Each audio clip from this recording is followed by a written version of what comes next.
En los tiempos que vivimos actualmente, se dice mucho que la cultura occidental es algo que está en juego, que está en peligro.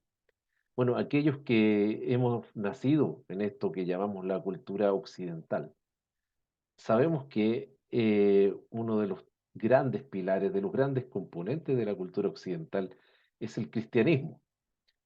Y mucha gente lo sabe, pero poca gente entra en un análisis más profundo de lo que puede ser el cristianismo. A través de esta lectura que voy a hacer de un pasaje bíblico, voy a comentar, ¿ya?, algunos aspectos que son importantes de lo que es Jesucristo mismo, la cristología, ese estudio teológico que nos habla acerca de Jesús, que es el personaje principal del cristianismo, ¿ya? Así que vamos a hacer una lectura y de lo que es Juan, capítulo primero, los versículos del 1 al 5, basados en la Biblia Dios habla hoy, que es una Biblia que es aceptada tanto por católicos como evangélicos. Dice así: en el principio ya existía la palabra, y aquel que es la palabra estaba con Dios y era Dios. Él estaba en el principio con Dios. Por medio de él, Dios hizo todas las cosas. Nada de lo que existe fue hecho sin él. En él estaba la vida, y la vida era la luz de la humanidad. Esta luz brilla en las tinieblas, y las tinieblas no han podido apagarla. Bueno, pidamos entonces al Señor que nos ayude a entender este pasaje, que el Espíritu Santo nos ilumine para aclarar bien esto y conocerlo mejor. Vamos con eh, el primer versículo de este pasaje, que es: en el principio ya existía la palabra, y aquel que es la palabra estaba con Dios y era Dios. Aquí Dios ha hablado y lo traduce como palabra. La Reina Valera la traduce como verbo, ¿ya? Pero sea cual sea la versión bíblica, lo que quieren traducir es la palabra griega logos. Y logos es una palabra que no tiene traducción directa al castellano. No existe una palabra equivalente a logos en el castellano, al menos no en el uso que se le da en la Biblia. Por lo tanto, tenemos que entrar a explicar esto, porque cuando acá dice en el principio ya existía la palabra, en griego está diciendo que en el principio ya existía el logos. Entonces, eso es lo que tenemos primero que entender. Ahora, la palabra logos eh, puede traducirse como palabra, pero también puede significar razón y también puede significar verbo. De todas maneras, como sea, los antiguos griegos entendían logos como aquella fuerza que estructura el universo. Ellos veían en el logos de Dios la mente de Dios reflejada en el universo, porque ellos pensaban que, por ejemplo, si un filósofo escribía algo, em, el logos del filósofo estaba en ese escrito. De la misma manera, los griegos antiguos decían que el logos de Dios estaba en la creación, en el universo, una idea que también recoge el Nuevo Testamento. Pero aquí Juan lo está usando para decir que ese logos lo está relacionando con un concepto judío antiguo, que era la personificación de la sabiduría.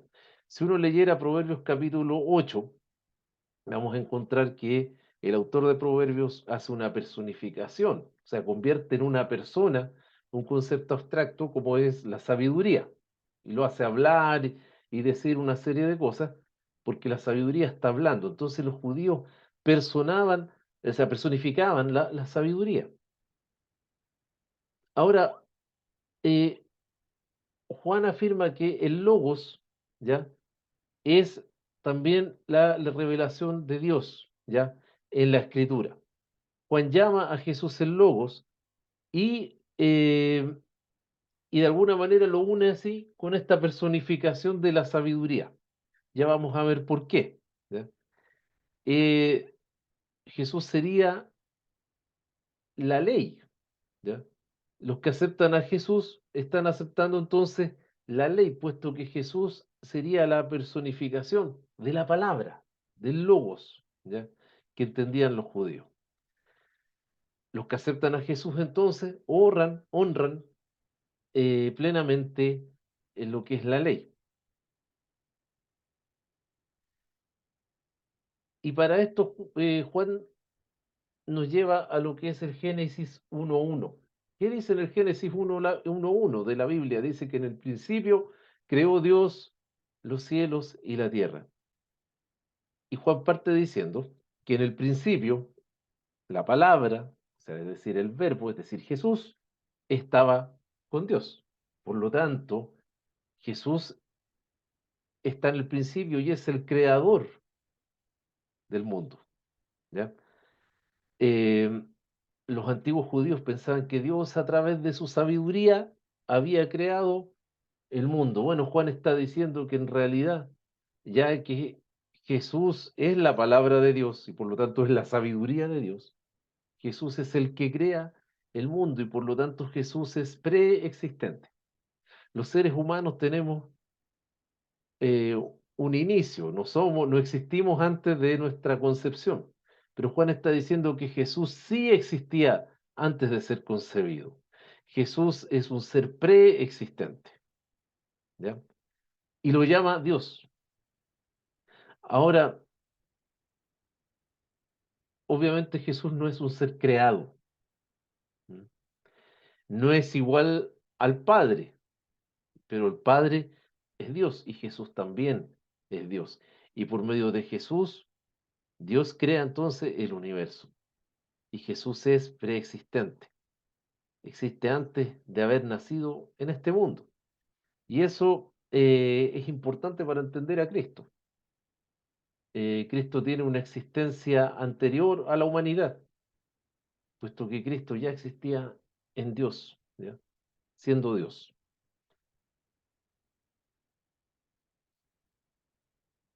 Y dice luego, perdón, dice, en él estaba la vida y la vida era la luz de la humanidad. A ver, aquí, sí, la vida era la luz de la humanidad, perdón. Se me movió un poco acá el escrito. Em, Esto es interesante porque los antiguos maestros judíos pensaban que la recompensa que una persona podía recibir por el hecho de obedecer la palabra de Dios era la vida eterna, ¿ya? Em, y hablaban también de la luz. Los maestros judíos hablaban de la luz, pero llamaban a varias cosas luz. Juan, siguiendo la misma línea, ¿ya? Dice, concuerda con los maestros judíos en el hecho de que siempre ha estado disponible la vida eterna, ¿no es cierto?, a través de la palabra de Dios. Recordemos que Juan está diciendo que Jesús es el Logos, por lo tanto Jesús es la palabra, Jesús es el verbo. Y que esa palabra de Dios es lo mismo que la luz de Dios y que Él los identifica con Jesús. La luz, la iluminación. Uno sin Jesús estaría en tinieblas. Gracias a Jesús nosotros recibimos iluminación, entendemos las cosas, porque Jesús es el que nos revela a Dios, puesto que Jesús es la palabra de Dios, es el verbo, ¿ya? Y termina diciendo Juan que esta luz brilla en las tinieblas y las tinieblas no han podido apagarla. Esta idea de una lucha de la luz contra las tinieblas, Juan la toma de los antiguos rollos del Mar Muerto, que son quizás los manuscritos bíblicos más antiguos que a la actualidad se han encontrado. Algún día podríamos hablar de los manuscritos del Mar Muerto. Pero por aquí vamos a hablar que Juan encuentra que esta, esta lucha que hay, que los antiguos judíos esenios, ¿no es cierto?, que eran los que vivían en el Mar Muerto, esas comunidades de judíos, veían una lucha constante y a muerte entre la luz y las tinieblas, pero de todas maneras, por fuerte que fuera esta lucha, y aunque pareciera que fueran a ganar las tinieblas, la luz estaba predestinada a vencer. De la misma manera, Juan ve a Jesús. Jesús recibió gran oposición, oposición de pecadores, oposición de los fariseos, oposición de uno y otro, eh, agente satánico, que al final incluso lo llevan a Jesús a morir en la cruz, a pesar de haber muerto en la cruz, Jesús sale triunfante. ¿Por qué? Porque Jesús no puede ser derrotado.